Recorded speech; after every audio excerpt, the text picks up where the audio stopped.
Hello, welcome to Monday Morning Matters live broadcast show brought to you by Magnicraft Consulting team, anchored by Niyi Dunmade, a certified church consultant with the Society for Church Consulting in the U.S. Here, each Monday of every week, we address important, relevant, and actionable topics of interest that will help you and your church grow healthier. And now, meet your host, Niyi Dunmade. Welcome, everyone. Welcome. My name is Niyi Dunmade. I'm the founder and the CEO of Magnicraft Consulting. Welcome, everyone, to this YouTube, Facebook live broadcast. Thank you for hooking up with us. I'm so glad that you're part of this live broadcast show. Magnicraft Consulting is a church consulting firm that helps churches grow healthier through empirical assessments, trainings, and strategic blueprints. I'm a certified church consultant with the Society for Church Consulting, also a certified church consultant with Church Answers in the US. And so I'm your host to this Facebook Live broadcast show every Monday, 7 a.m. Nigerian time, West African time. A big thank you to all those who are sharing, liking our comment, and making comments, sharing to their pastors. Please, thank you for sharing those contents. Thank you for making it happen that people are hearing some of the content we are sharing. And so we're going to go on the last lap with one shocking balance for your church to move forward from where it is right now. One shocking balance for your church to move from where it is right now.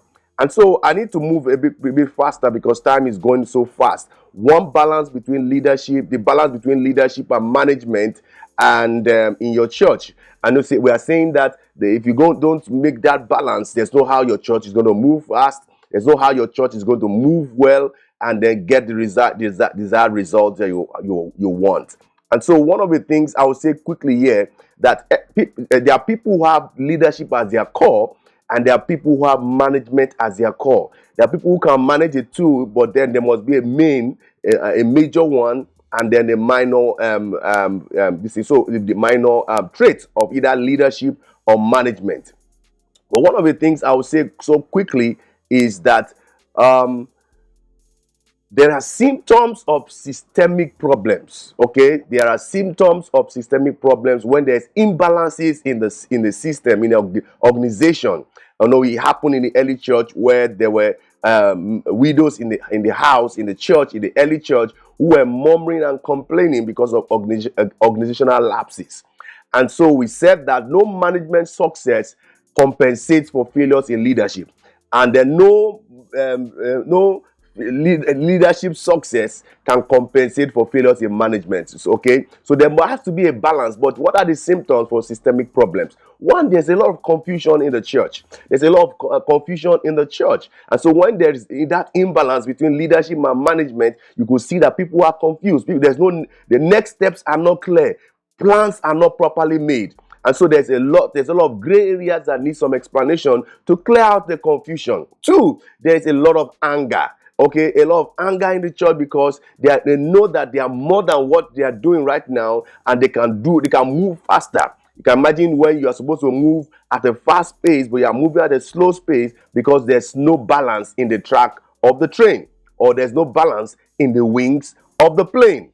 So three is constant crisis. Okay, like what happened in Act 6. When you don't resolve the balance between the leadership and management, you're going to have the frequency of this constant crisis. Another one is conflict. Conflict, because you can see that the widows were in loggerheads with the apostles because the apostles were fed food, but the widows were neglected in the daily ministration. And so we need to make sure that we have that balance and the conflict is out of our churches. Another two turnovers I'm going to say as a symptoms of systemic problem has to do with membership turnover. Okay, I want to let you know that once there is an imbalance in this dimension, you're going to have a lot of people exiting your back door because they want to be part of the church that things are happening. So you're going to have membership turnover, you're going to have leadership turnover. Then the last one, you're going to have lack of ease of getting results. Lack of ease of getting results. Lack of ease of getting results. You see, once you see a train that is well in motion and the tracks are in order, you can see that the train is going to have that ease of moving from one point to another. We also said that a leader and a manager can be the same person. But switching mentalities, position mentalities to fulfill the specific role is very crucial. There are some people who are functioning as leaders and they are functioning as managers. But we're saying that it's better you major on your core and minor on your flex. Okay, major on your core and minor on your flex. So a leader who is by natural a leader should function on a leader. As a church grows, okay, for a small church, you can have one person who is functioning as a leader and a manager. And then the thing I would say is that every department of your church, there are some departments that needs more of leadership push than a management push. There's some department who needs more of a management push than leadership push. But then in all those departments, all those small groups, all those fellowships, all those small units and meeting points, there must be that balance between the leadership and the management demands of that position. Okay, so we have leaders who are task-oriented. We have leaders who are people-oriented. We also have managers who are task-oriented. And we also have leaders who are people-oriented. And so we need to make sure that that balance is there in your church.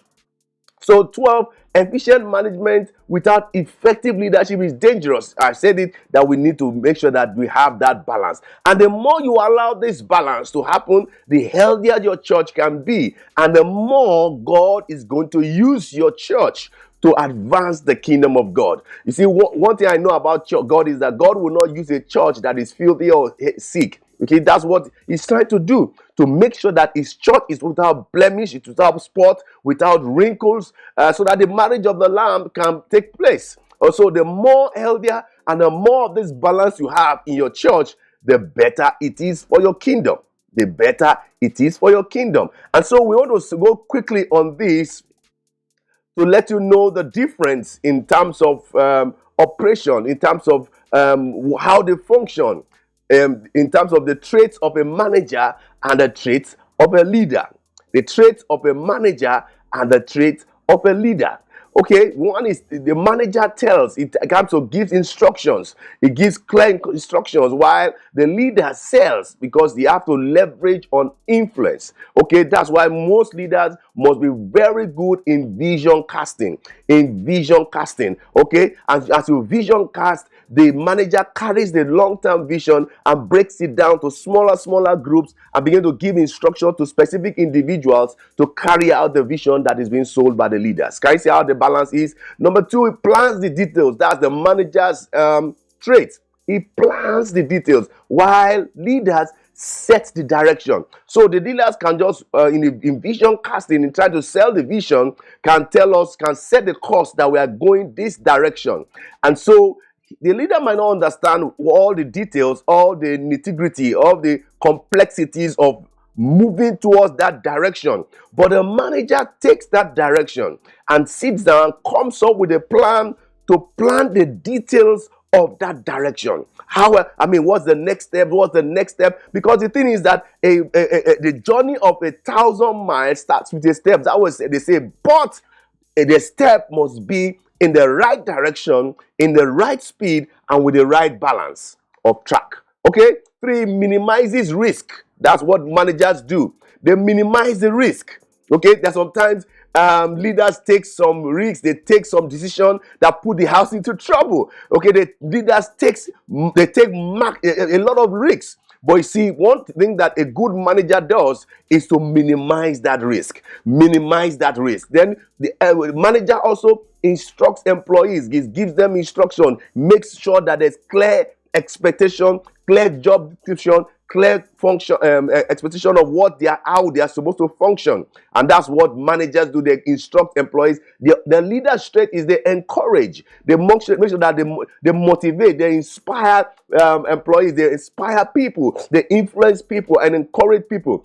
Traits of a manager also has objectives, but the leader has a vision. So when you have a vision, then you begin to have specific objective for all the bodies that is necessary for that vision actualization. So that's just the difference. The manager trait meets expectation, while leadership trait charts new growth. Okay, so you see, one of the things I'll say quickly is that the manager maintains a status quo, but the leader always want to chart new territory, new growth opportunities. Okay, managers always look at the bottom line. They will look at their eyes are focused on the bottom line, but the manager is looking at the horizon. What can we go? How can we challenge the status quo? How can we make sure that we are better than what we do? In as much as the manager tries to accept the status quo so that we don't go back down the drain into something that we are not proud of. Managers always want to see problems. They see a problem. They always identify a problem.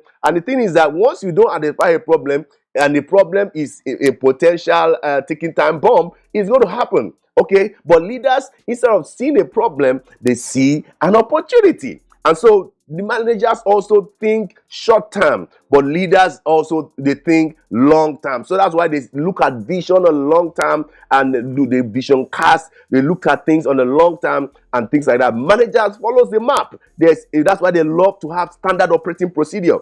Most leaders don't get to understand checklists, standard operating constitution, all those things, all bylaws, policies, processes, priorities, that systemic processes. They don't understand. But for a manager, you need all those things to guide the train on top of the leadership and management track to get them to the destination. Okay, so they follow a map, while for leaders, they carve new roads. Okay, they get into new territory that people have not gotten into.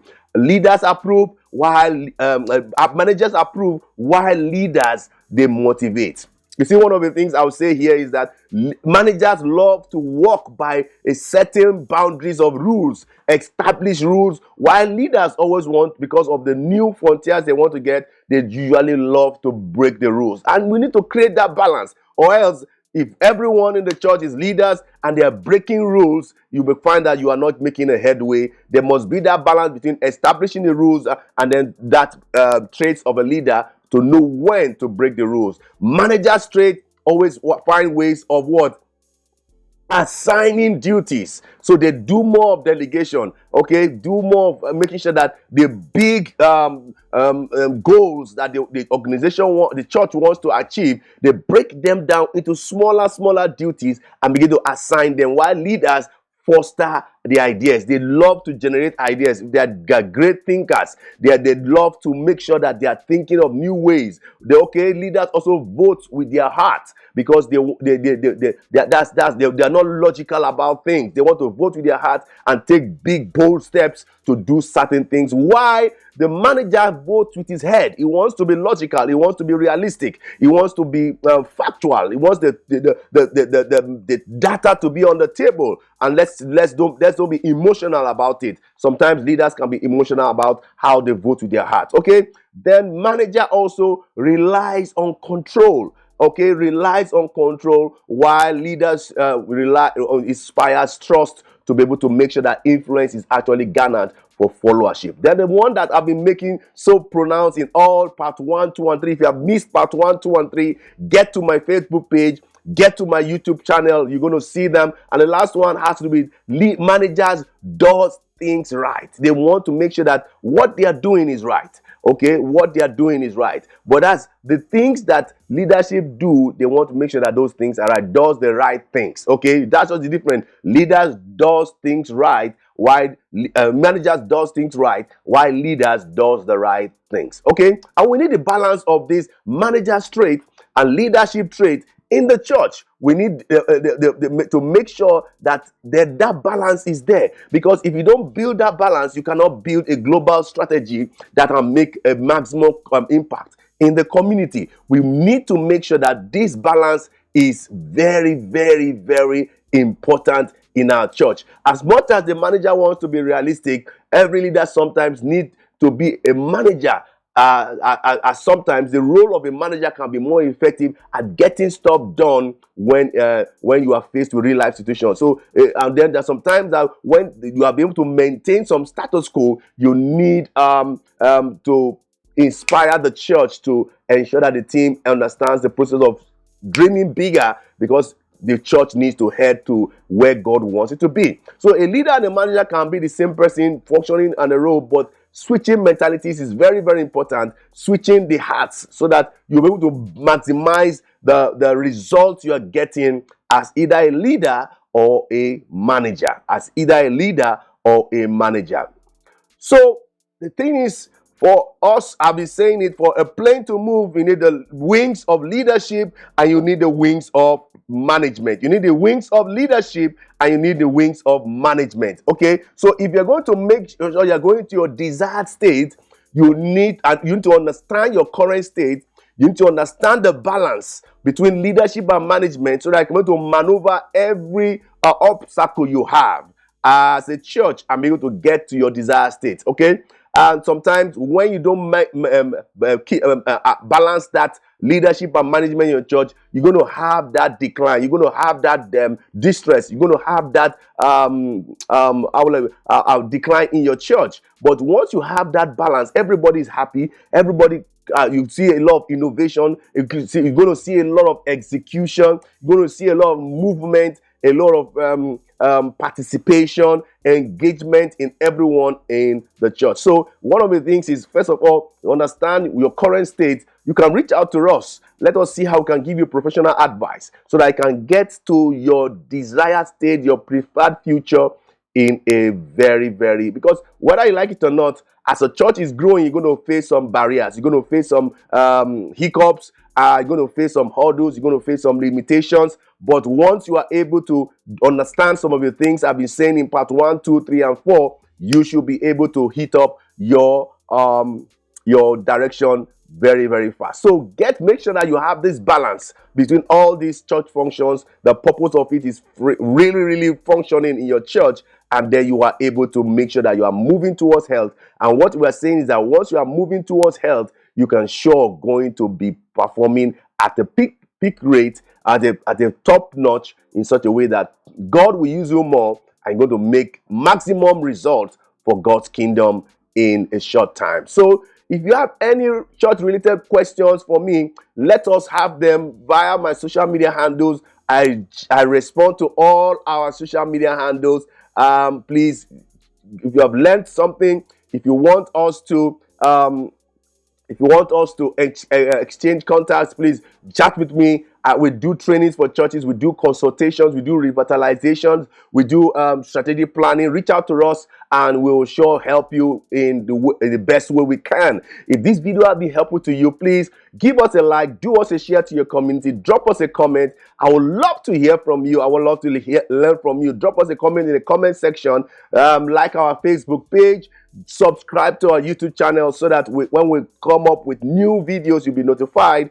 Next month, we're going to go into something very, very hot. And so be on a standby to know the direction of how we are moving. And so till I come your way next week, Monday, please, let's keep the page rolling. Let's keep the page busy. This is just about 20 minutes, but we can continue the discussion subsequently in our social media handles If you have any question, any kind of church-related question, please reach out to me. You need any resources, you need any help, professional advice, let's see how we can help your church move on to where it's supposed to be. Thank you. God bless you. And I see you next week, Monday. Are you aware that 70% of pastors constantly fight depression and burnout for the frustration experience as a result of ministry workload, discouragement, and pressure? We help leaders grow healthy churches. We are excellent at what we do, and we are fast becoming the best of the very best. Magnicraft Consulting is set up to help both small and large-sized churches become healthier by using proven diagnostics tools, effective retention strategies. We give the right and appropriate and professional advice. We are the certified church consultants with the Society of Church Consulting in the United States of America. Trust us to help you grow. Don't wait till it's too late. You will be glad you did. Call us now on 0802-324-2258. Email contact@magnicraftconsulting.com or magnicraftconsulting@gmail.com. Facebook, Twitter, Instagram @Magnicraft Limited. Magnicraft Consulting, doing church God's way.